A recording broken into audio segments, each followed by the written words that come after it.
So, we have a new speaker here. It's Thijs Boschert. I guess quite a few of you know him. It seems to me like a lot of you are here for him, especially.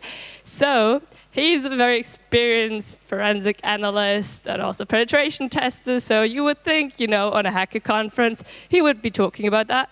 But no, he will talk about something else entirely. He will talk about the art of creating an escape room.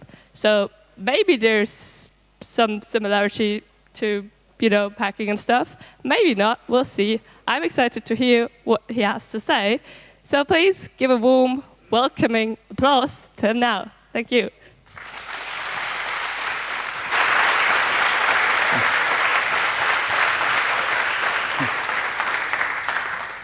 Thank you. I must say I'm quite overwhelmed with the amount of people in the room. I've been walking past quite some talks, and I was really afraid it would be quite empty here. So thank you for coming, and I hope I can entertain you a bit for the next hour. I can talk about escape rooms for hours on end, so I'll try to squeeze it in an hour, and else just kick me off the stage. And my presenter just stopped working. It's technology. I can only go backwards.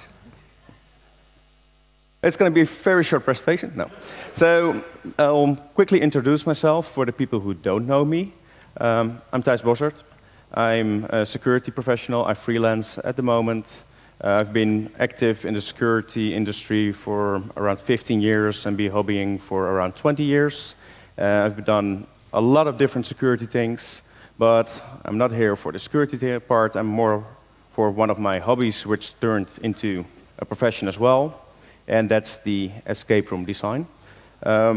Besides that, I'm also a CTF player, which I do together with a couple of teams, one of them being the Eindbazen, which gladly enough are sitting here. Thank you, guys. So with the Eindbazen team, we are actually next door on this field in this CTF tent, and we organized the CTF during SHA2017. So people have been battling against each other to solve all kinds of challenges, trying to get the first spot. And we have a lounge where they can play in. We have some tables they can play on. And I submitted a proposal for a talk about CTFs. But that got rejected.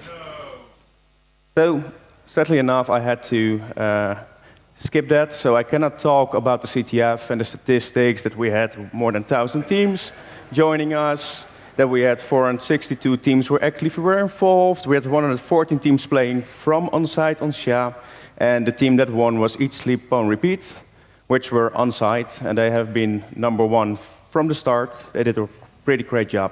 We did a junior CTF as well, which had a lot of low-level challenges, so people could get introduced with CTFing and enjoy it while not be scared about the way too hard challenges in a normal CTF. A lot of people played that as well, and we really enjoyed hosting it. It's still open till the end of SHA. So if you're interested, we're next door. But I had another talk. While talking about SHA online, one of the Eindbazen team members asked me, why don't you give a talk about escape rooms? Because he thought it would be awesome. And I thought about it and I was like, why not? So I submitted it, and that talk got accepted.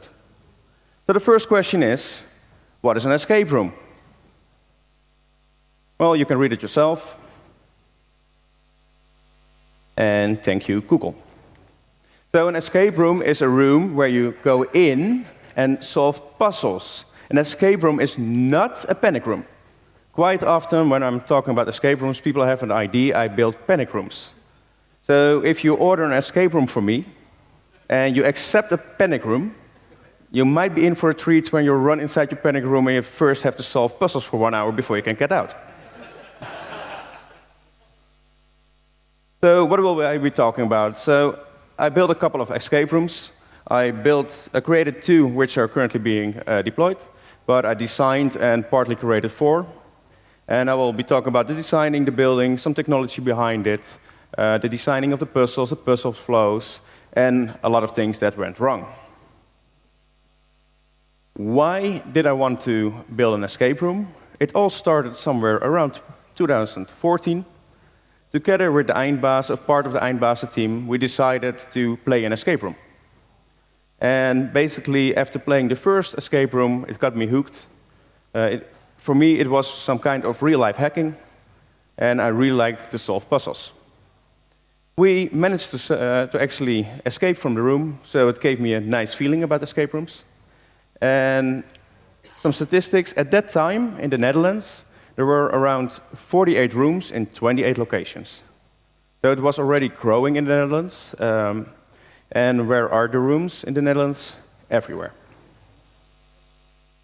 Giving a big forward to March 2015, I took a sabbatical. I was still working in security, as I am now. But I took a sabbatical for 6 months, and 4 months in, I decided to quit my job, take the 2 months notice, went on a trip to Australia, went on to New Zealand, and I had a lot of walks, and I sat on a lot of mountains. I was carrying a small notebook, and during all the walking I did, and the sitting on top of mountains, I thought about my future, I thought about my career, I thought about what do I want to do in my life. So I came back, and I still didn't know what I wanted to do in my life. But in that small booklet, I scribbled a lot of different things. And one of those things were all kind of puzzles I came up with. And I made some flows of puzzles, I found some themes, I wrote some scenarios. And I was like, yeah, I still think escape rooms are awesome, and I want to build one. Then I came back. I started as a freelancer doing security stuff, and that ID was still there, but I didn't do anything with it. At that time, there were 117 rooms in the Netherlands on 73 locations. So they were on the rise. Then, a month later, I saw a local newspaper which had an item about one of the local companies claiming they would open an escape room in a couple of months. And then I thought, shit, I wanted to do that. So I thought about it, and I decided, why not contact them? So I contacted them, asked them about escape rooms, and they told me, we basically said that so nobody else would build one. But we have no idea how to build it, we have no one to do it. So that worked out pretty well. I showed up with a lot of notes, a lot of designs I made in the meantime, and they initially thought I was a professional escape room builder. So they hired me, and I created my first escape room. We joined in a partnership, so I would partly be owner of the whole system, and they would take a license. Now, I actually had to create an escape room. And it actually had to be built instead of scribbling something on paper. And I found out building an escape room is hard. There's an insane amount of things you need to take into account. Or you just can disregard all that, throw 500 euros at it, buy a couple of locks, make a shitty experience, nobody's going to play again. And that's what a lot of companies do. So how did I go on about to build an escape room? First part was choose a team. And that's quite hard, because we already saw there were quite some rooms in the Netherlands back then. And of course, every room has a team. And you have to find a team that inspires you, but that doesn't already have 20 rooms in the Netherlands with the same team. Because then people simply won't play your room, even if it's awesome. Can you think of something unique? Well, with the amount of rooms in the Netherlands, in the end, no. But you might give it a twist. The next part, with coming up with a team, is building mood boards. So you just Google a lot, and you just throw a lot of stuff on a page, small parts, large parts, get an idea about colors, about items, about what you might want to put in a room. Some things that might be way too far-fetched, but look really cool. And with creating a couple of mood boards, you get a better idea about a team. And after you find your team, you choose a team, and then the next part comes. Write a scenario. You don't have to do this, but it helps a lot. So after you find your team, you write some kind of scenario, how you think the room should be built, how the puzzles should be influenced, how the whole story unfolds during that hour you're in that room. You want to entertain the people for an hour long. I wrote a lot of different things and then changed it and changed it and changed it. And during the rest of the building of the room, I completely changed it again. But it gives you an idea where you want to go. After that, I started with some physical location concepts to have an idea how big a room needs to be, how you will connect everything, what kind of size you need.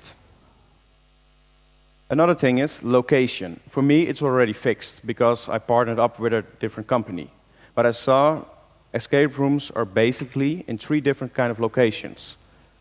In the middle of nowhere, in a city, or part of something bigger. And part of something bigger, I mean a location where you can play laser tag, or where you can play, where you can go-karting, or that kind of things.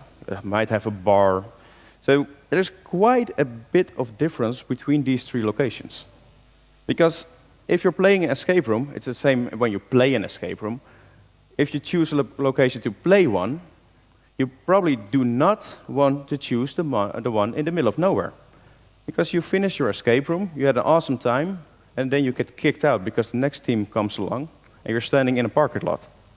And I had it a couple of times, and it's quite an anticlimax of your experience. So in a city, you could just walk next door to the next pub, enjoy a couple of beers, and talk about your experience. Or being part of a bigger complex, if they have a bar inside, you go there, you talk with your friends, and you still have a great time. I will come back to why I explained this part. And I'm now going back to my physical location. I started making some building plans. So I knew what kind of size I had to work with. So I decided how many rooms I would use and the whole layout. At this time, I joined up with a partner, which joined me in building the escape rooms, and he took over part of the job. So we built it together. Then we changed it all around till we got some nice floor plans of what we wanted to build. Because we only played a couple of rooms, and we never played a room together, we decided to play a room together somewhere else to see what our thinking process would be. So I was there together with a partner who joined me, and we decided to play a couple of rooms. During that, we actually found out we thought completely different about escape rooms and what you had to do about it. So it's really useful. This was August 2015. Around that time, there were 192 rooms in the Netherlands in 113 locations. They got more and more popular. So I already was wondering, does it actually make sense to keep building these rooms? But we kept going because we wanted to build those rooms. We went on and we made some digital designs of the rooms we wanted to build. We placed some objects in there, played around with the space, what would fit, how do we want to build it, and we decided on the 2 teams and what we wanted to do with it, and the scenarios we wanted to do. We started designing the control room, because an escape room is basically where you are playing, and the guys who are watching you need to be somewhere as well, which I will touch on a bit later as well. The next part is, now we have a digital idea of what we want, now we have to find the items. And we have to put a lot of stuff in that room, and we want to make it all look natural. That means I've been visiting thrift shops for years, and I've a couple of times a week, so they basically know me when I walk inside. And you just look around, and every now and then it's like, yes, this is my item. You take it with you, you store it somewhere, and the next day you basically do the same. And you really want to have stuff that fits together, because you want to have a nice immersion for the people playing the room. The immersion is part of the real experience. And one of the things I really don't like if I'm in an escape room, and it has all kinds of IKEA furniture and claims to be from the 80s. That way, you're not really in the story. Sometimes you have some big stuff in the room, or maybe the location you use has something like this. So how do you hide that? You might build something around it. One of the things we had to do is finding a way to hide the subwoofers in the room, which I will show on one of the other pictures later on, what we did with that. Also, the natural part, if you have a cupboard, and if you want to lock that, you probably want to use the real lock inside of it. Around 50% of the escape rooms just put a padlock on that. And it feels really artificial. It works, but it's simply not the natural look you want.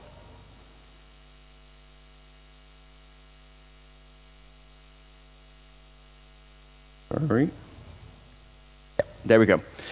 Once again, we decided to play an escape room while designing everything, while building everything. And we still finished the room, and this was in December 2015. At that time, there were 260 rooms in the Netherlands on 151 locations. And every time I looked at the stats, I was like, yeah, I'm not sure this is actually a great idea to keep doing this. But we were already quite far away, so far along the way, so we just continued. And in the meantime, we were designing the puzzles. There are a lot of different kind of puzzles you can use in an escape room. The whole idea is 60 minutes of solving different puzzles till you get out of the room. So you do not want to have 60 minutes of finding a key, using it in a lock, finding a new key, using it in a lock, finding a new key, using it in a lock, and then probably find a new key and use it in a lock. There are rooms out there who exactly do that. And they are completely linear. And afterwards, you probably have an idea. I had no idea what we have done, but I tried keys on all kinds of locks, and in the end, we solved it. So you want to have different kinds of puzzles. It doesn't matter if you every now and then find a key and try it in a lock. You have some combination locks. It doesn't mean that if you throw 20 combination locks after each other that you have a better room. You also want to have some other kind of puzzles. You want to have people think about puzzles. You might want to have them something to do. They might have to join forces together to be able to solve something. From my experience, I can tell you, you do not want to use too much technology. It's really awesome to throw a lot of technology in your puzzles. Technology breaks. And it's pretty hard when the technology breaks, which we'll see some examples later on, to cover for that. You can not say to the next group, yes, sorry, the whole room is gone because one of the puzzles broke. And the last part is logic. I've played quite a bit of rooms, and afterwards I was like, I had no idea why I had to place this here, and then that door opened. There's nothing explaining that, but I had to do it, it worked, but please make sure there is some logic in there. And then going on, building the puzzles, you create a concept, you create a prototype, you test your prototype, you go back, you adjust, and then you discard. I created quite some puzzles, and in the end I was like, yeah, this is not going to work. Some puzzles are not feasible. And some puzzles might make sense in your own head, and not in anyone else. And that's hard to do, to discard stuff, especially if you used a lot of time to create it. After that, you create a first version, you have a test run. So you throw the puzzle at someone else, let them try it. If they like it, you might say, okay, we're going to use this one. Then you have to create a version which actually works in real time and stays working more than 2 times. I spent a lot of time at home placing stuff on sensors. So for hours and on, just making sure that it works. And if it doesn't work, you have to adjust the sensors, buy new sensors. I made some puzzles with magnets, and I found out it's really hard to get a strong reading with a magnet to make sure every time the sensor gets triggered. If I put this here, it needs to be triggered. If I put it here, it doesn't need to be triggered. It should not trigger. But if I use it here slightly to the left, and it doesn't work anymore, it makes it really hard to get a stable room. So if people are playing a room and they have to put this thing here, and it needs to trigger something, it's really bad if you have to tell them after the moment, please move it a little bit to the left. Then it might trigger the sensor. A little bit more to the right. Yeah, that should do it. That took me a lot of time building that kind of stuff, and that brings me back to the thing I said before, don't use too much technology. Making it robust is quite hard, which we will see some examples of. You will have a lot of wear and tear, and you have to replace your stuff. Once you build the escape room, you have to build basically the whole room again after a year. If you want to work with locks, there are quite a bit of different kind of locks. The normal one, the pin tumblers, the wafers, padlocks, that kind of things. Combination locks, electronic locks with Bluetooth, RFID, magnetic stuff. You can use a lot of microcontrollers, Arduinos, Raspberry Pis. You might use some Bluetooth stuff. Doesn't really matter what you have. It's nice to have a nice combination of these kind of things.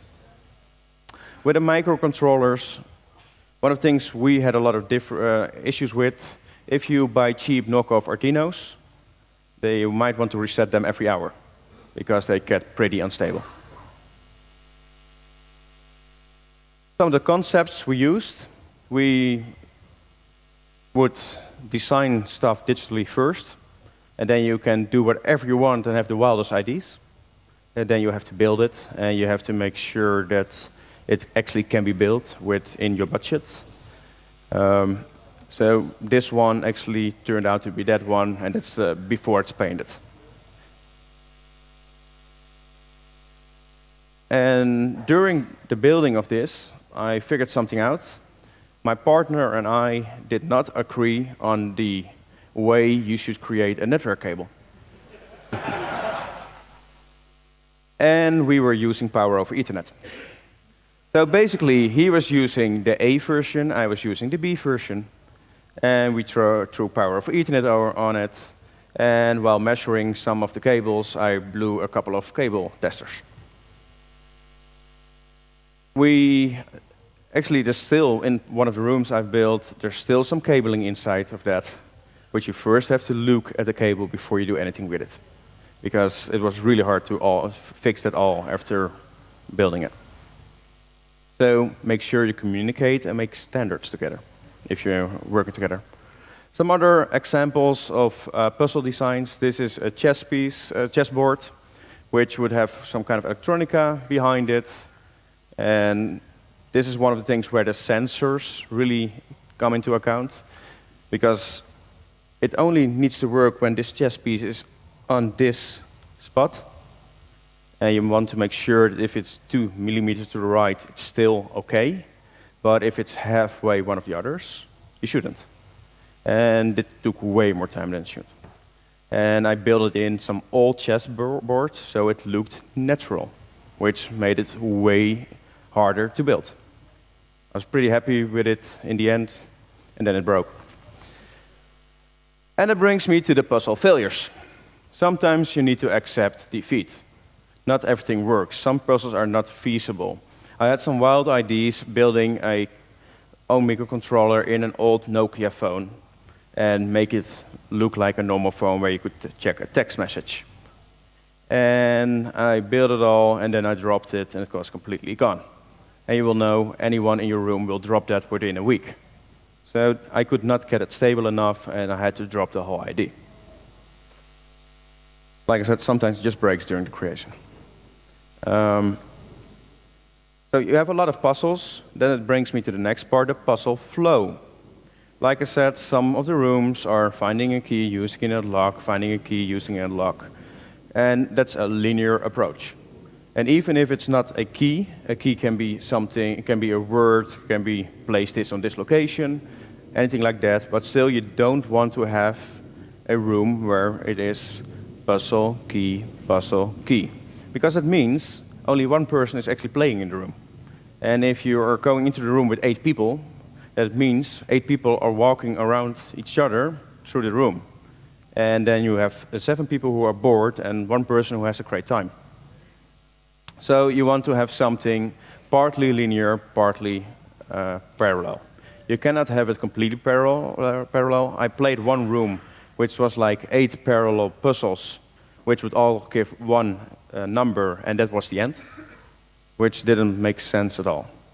So this is what we kept in mind while building this, and this is one of the flows of one of the rooms. And even building this for myself took quite a while. And then you're adjusting it, but you make sure multiple people are in the room, enjoying themselves, solving some of the puzzles. It comes back together, goes on to the next part of the room, and this is 1 hour of entertainment. And if you're really good, you might be able to solve it in 45 minutes. This is one of the flows of one of the other rooms, which is quite a bit different, but there's a lot of parallel work, a lot of parallel things to make sure everybody enjoys the time. Having the puzzles, having the puzzle flows brings me partly to the rest of the room. You need some furniture in there. And then it's going back to the thrift shop, looking around, and sometimes you find something in the thrift shop which haunts you.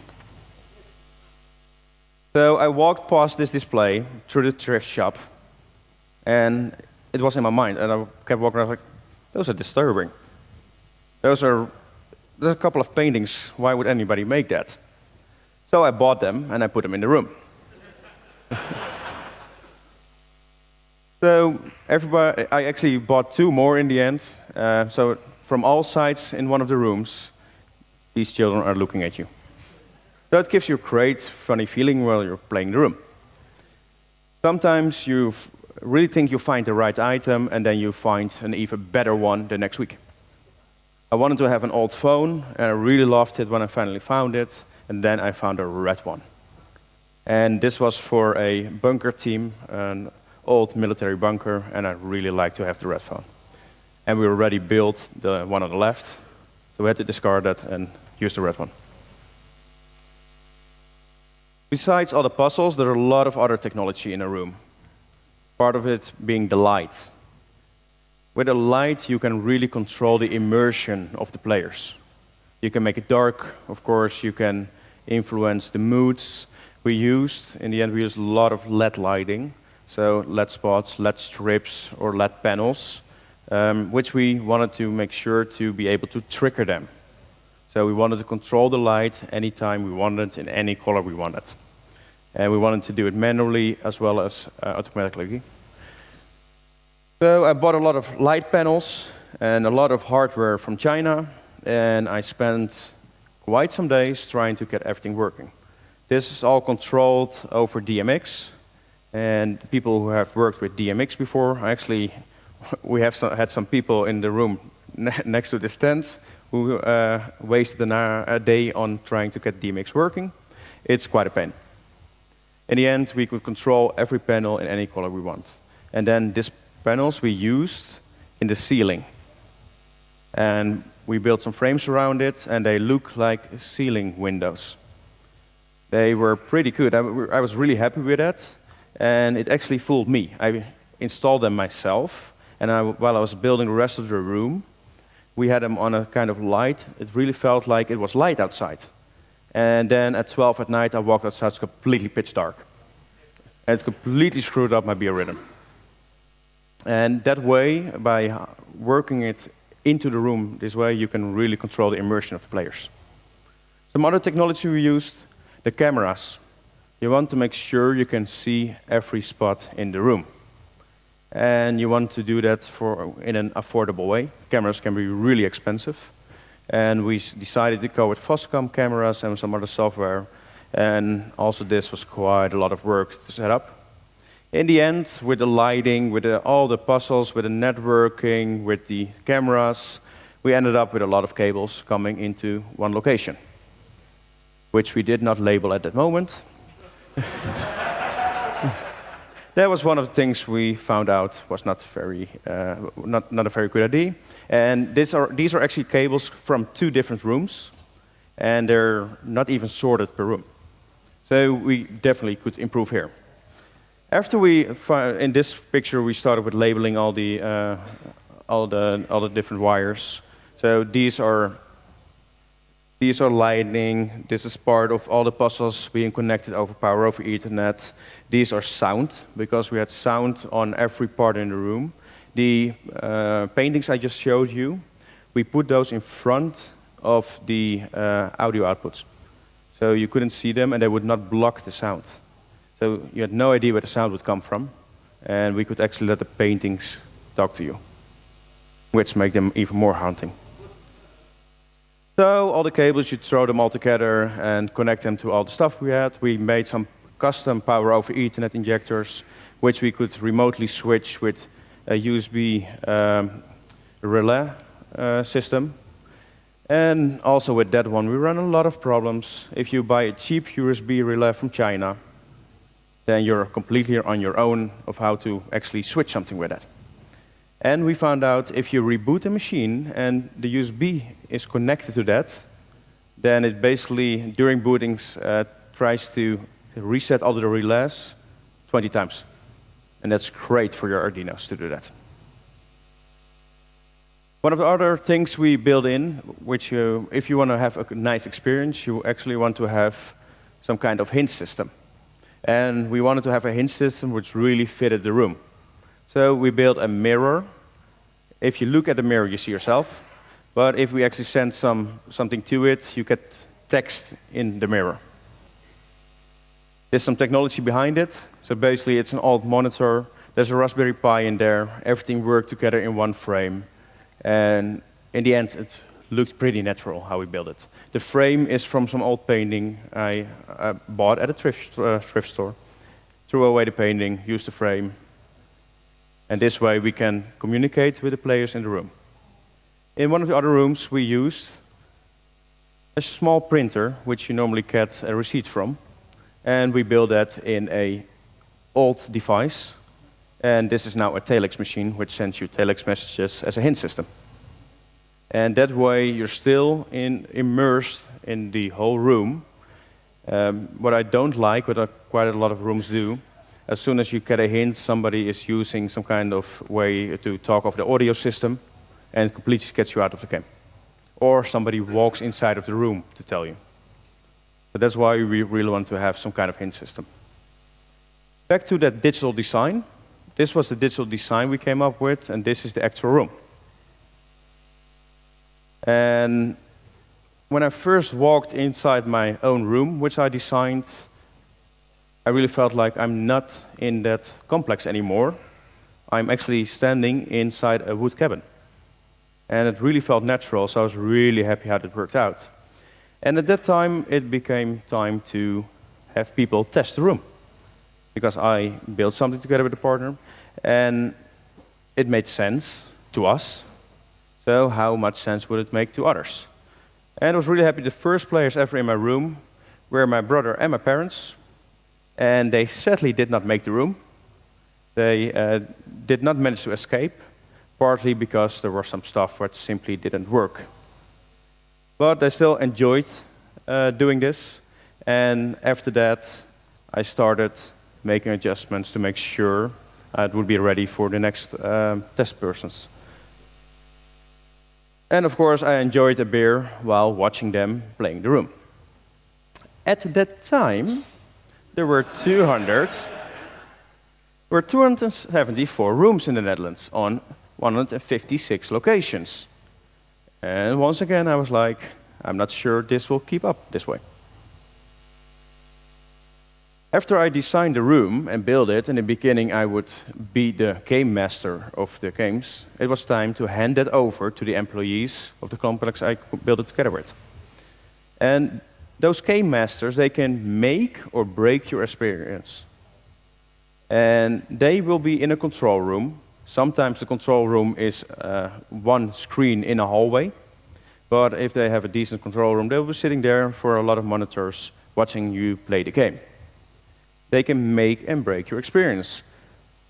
Which brings me to a story of those guys and me playing one of the escape rooms in Atlanta. So we're playing that room, it goes pretty well, and after a while we get stuck. There's something inside a cupboard, and we cannot get it out. And we tried to find anything in the room to do that. There was a small hole in the top.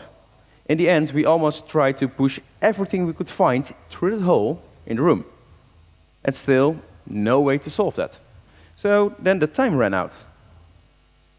The game master comes in, and we were like, yeah, how does this puzzle work? And she's like, yeah, you had to use those 2 hooks you had. And we were like, which hooks? Yeah, you probably lost them. No, we're pretty sure we never found those hooks. Yeah, and it should have been in this belt. They were not in this belt. And we were like, we're pretty sure it was never here, so we couldn't have solved the room. So she goes back, she returns, and she tells us, I give you the benefit of the doubt, which did not really work well with us.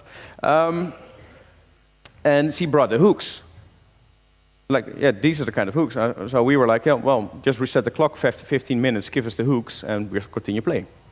And that was actually an option, so we finished the game in the next 15 minutes, and we played the room. But that whole experience shows game masters make or break your experience. They have to reset the room. They have to make sure everything is in the room. Every stuff needs to be replaced. And this was a really bad experience. Yeah. So I wanted to make sure that my employees would know how an escape room works. So I played an escape room together with my employees. This was around April 2016. At that time, 326 rooms in the Netherlands on 181 locations. And that line just keeps going up. I actually played another room with them in August, just to make sure they know how to actually have the best game experience for the players. And in August 2016, 386 room, more than 200 locations. And that line just goes on. My employees actually came up with a fun game to make sure they would pay attention to everything that happens in the room. They made escape room bingo. So every time somebody would do something stupid in the room, they would cross something off. Every time someone would mispronounce something in the room, we had one of the challenges is it was some kind of riddle, which said something about. I have to translate it in my head. It doesn't really make sense in English.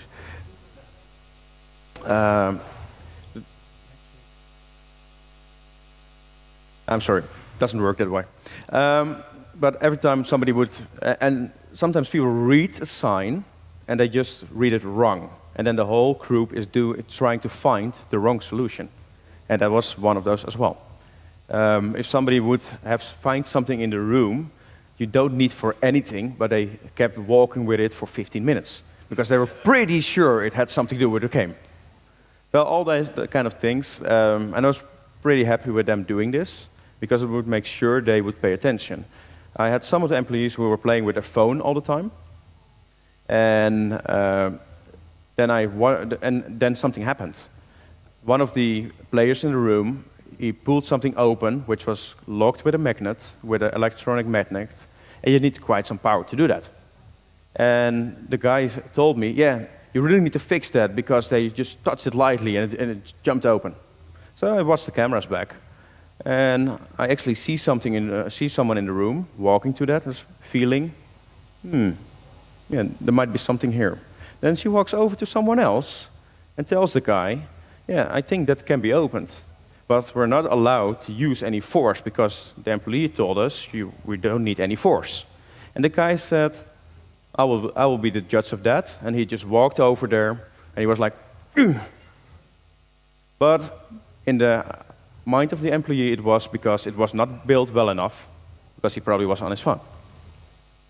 So game masters make or break your experience, and that's one of the weak things in escape rooms. Even the room can be really awesome, but if they don't control the game, then it can be a shitty experience. About shitty experiences, things break. This is a panel we built in, which was 3D printed, and it broke in the middle of a game, and all those numbers of all those letters fell out. And this was a solution by one of the employees, which made it look even shittier. And we built a new system. A room will have a lot of wear and tear. If you put any book in there, it's pretty badly to see, but here you can see text. Here it's completely gone by people just touching it. Any kind of cable will break because people will try to twist and turn anything they come along. Sometimes I have no idea why people would catch something from the room and they think I probably have to bend this metal to finish the puzzle. So there's an old radio in the room. I probably have to rip off the back to find something in there. I thought when I 3D printed a inside of one of those lock boxes to make sure they cannot twist it, they managed to catch something under it and try to use one of the other keys to open it. This broke the key and the lock. If you use combination locks, people will twist it around, put it in, and set a new combination. So I had to come up with something which I 3D printed to make sure they cannot do that anymore. It's pretty hard to reset a room when you don't know the combination. So for that, I actually learned all my employees how to pick one of those number locks. So they could quickly find a new combination, reset it, and reset the room. I'll skip over that. We had some emergency buttons, and one of the players thought, well, we probably have to rip that out of the wall. Then we put in some emergency braking glass, and we had some people playing the room who thought they need to break the glass. And then the game ended, because we had a whole system, which fail-safe would be, if somebody does that or the power fall out, everything, the game stops. And they were really upset about not being able to finish the game. It's pretty clear it's an emergency door release. We even explained that in the beginning. People also write on stuff. This actually, luckily enough, was erasable marker. Never put a normal marker in your room. Because people write on the floors. You're resetting a room, it's like, okay, there's a solution on this floor. And how do I get this off? And this is what makes it really hard to keep enjoying building an escape room. I'm going to show some more numbers. While I submitted this talk, I actually said at this moment there were 500 escape rooms, and I loosely estimated, well, there might be over 600 at this moment. Most of these statistics come from one of the escape room collection sites, which actually shows every day how many escape rooms there are. This is now. It didn't reach the 600, but the line is still going on. At this moment, there are 536 rooms in the Netherlands on 274 locations. I like to play an escape room, but I only play it every now and then. Why? Because it's really expensive. And even though I enjoy it, it's not something you do every week. So there's no way this market can keep up. New rooms pop up every couple of weeks, and I don't think there will be players enough. Especially if I look at the reservations of other escape rooms, they basically are only blocked on Saturday and Friday evening. The rest of the week completely empty.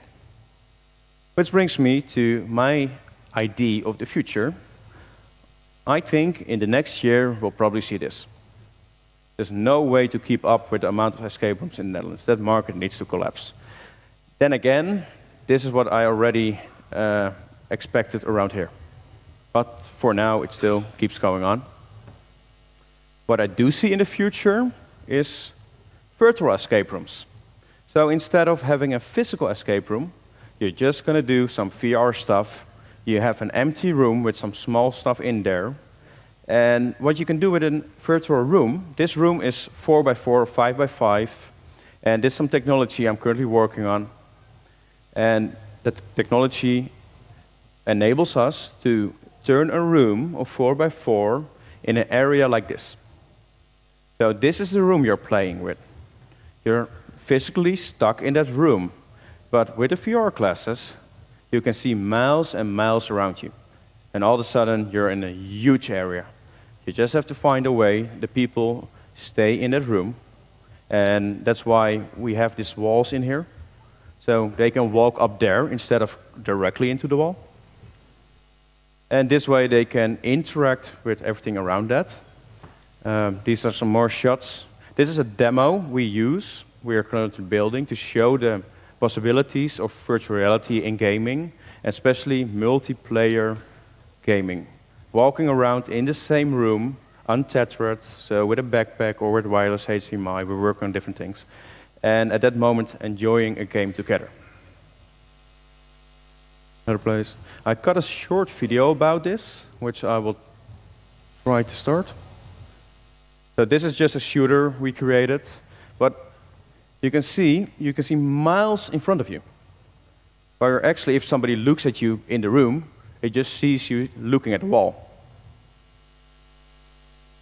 And you interact with stuff far away. This shooter, of course, not an escape room, but we create a platform where you can use that. And we're currently just prototyping. We have no idea yet what we're going to do with it. It's just some next level thing we think is going to be the future for gaming.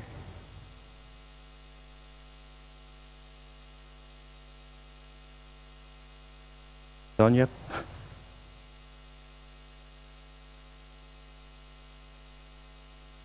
So, I actually have some stuff with me, which I might set up tonight in next to the CTF tent to show this demo for people who have never experienced virtual reality, to quickly look through it and see what the possibilities are. And it actually brings me to the end of my talk, because I rushed over some stuff. And that brings me to the questions.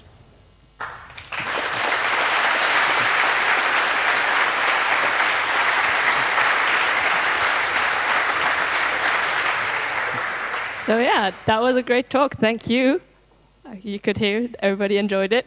So, do we have questions? Please line up at the microphone. And I think there will be lots of questions, so keep it short, only one per person. Okay, so what's the business case? Let's say, what is the price of a session in an escape room? You need to pay for the game masters, then you have the rent of your room and stuff like that. And so, how you make a break zero? So, and that's actually one of the biggest issues with escape rooms. And I see a lot of escape rooms don't have any business plan at all. So that's why I see the market collapse as well. But basically, people pay 25 euros to play the escape room. And you make sure you don't pay the game masters anything at all, just some cheap labor. And that way, people actually manage to make money. So this part of the business case, that's why I partnered up with someone who pays the employees and who pays for the building. Okay. What about rotten places that are cheaper than city places? Sorry, again? A rotten place, let's say abandoned building somewhere nowhere. So especially that's why some of the escape rooms are in the middle of nowhere, because it's cheap to be there and they probably run it themselves. Mm-hmm. But in the end, if we have like 300 escape rooms in the Netherlands, or 300 locations, people won't go to those locations anymore. Ah. So it's cheaper to run, but you probably don't get enough people playing it to make it worthwhile. So 25 euro per person? Yeah. Okay. Well, actually, my room is around 20, but yeah. Okay, so after looking at your talk, I realized that I've been to a lot of shitty escape rooms. Thank you. It also seems to me that shitty escape rooms are just easier to build, cheaper to build, and cheaper to maintain. So when the market collapses, how do you see that going? Will it be the quality escape rooms that survive, or will it be the shitty ones? So actually, I'm quite happy you brought it up, because that's some of the things I wanted to explain with this slide. There are still rooms left, in my estimation. And those will probably be the better rooms. Because there are so many people who want to play an escape room, and they have to choose which room to play, and they will, in the end, go for the best rooms. Before I now play an escape room, I go online and read the reviews. I never read the reviews of the people who played one escape room. always read the reviews of people who played at least 5 escape rooms, and then sort it with the bad reviews first.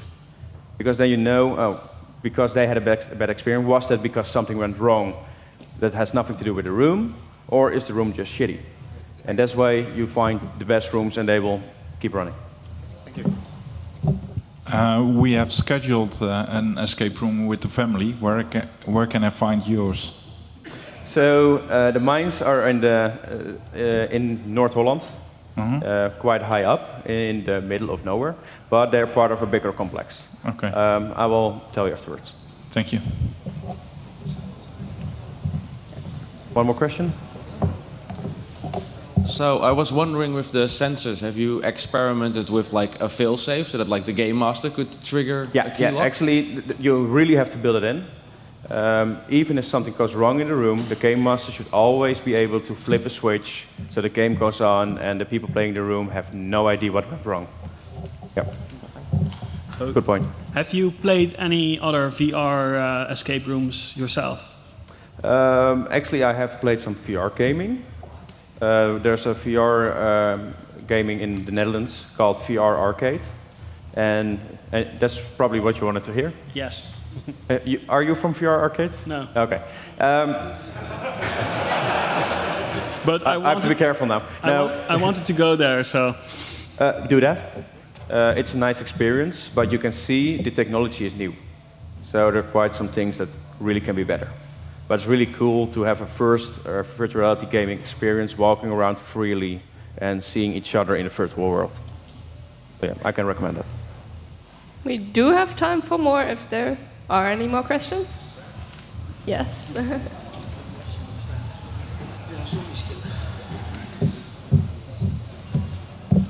Not really a real question, but we just built an escape room 4 hours ago in the prison bus. Would you like to have a look? For sure. And if anybody wants to play, possibly we can take 2 or 3 players at 10 p.m. today, after the next talk, which I want to see. Okay, 10 p.m. How many people can I bring? It's currently for 1 or 2 persons, because it's in the prison bus, there's not much space. Okay, I will be there. But it's only like a 10 to 15 minute thing, just for fun. Thanks. So I had one question. I noticed you didn't mention anything about zoning in the Netherlands. About zoning. The locations where they are? Yeah, and permissions and stuff like that. Did you leave that out on purpose because it's hell, or? What do you mean with permissions? The vergunningen. There's basically nothing that stops you to build an escape room somewhere. And even with safety, you would expect safety rules. There's not a lot of controlling that. So even there are a lot of rooms which actually lock you up physically, while the employee is sitting somewhere else in the building. And that's the kind of stuff you don't want. Those rooms you don't want to play. You want to make sure that if something happens, you can actually get outside. But there is not a lot of control of where people building an escape room. They pop up everywhere. And probably a couple of them will have to close because of that. Okay. I built some rooms in Munich. Yeah. And I just can say, make things unbreakable. That's the basic rule, and hide it well. Yeah, and that's the biggest issue with escape rooms. People will break everything. I actually had people break a metal bar this big. I have no idea how, but I managed it.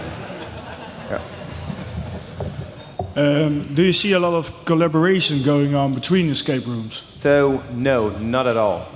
So, especially in the Netherlands, no escape rooms want to work together because they all want to have the share of the market.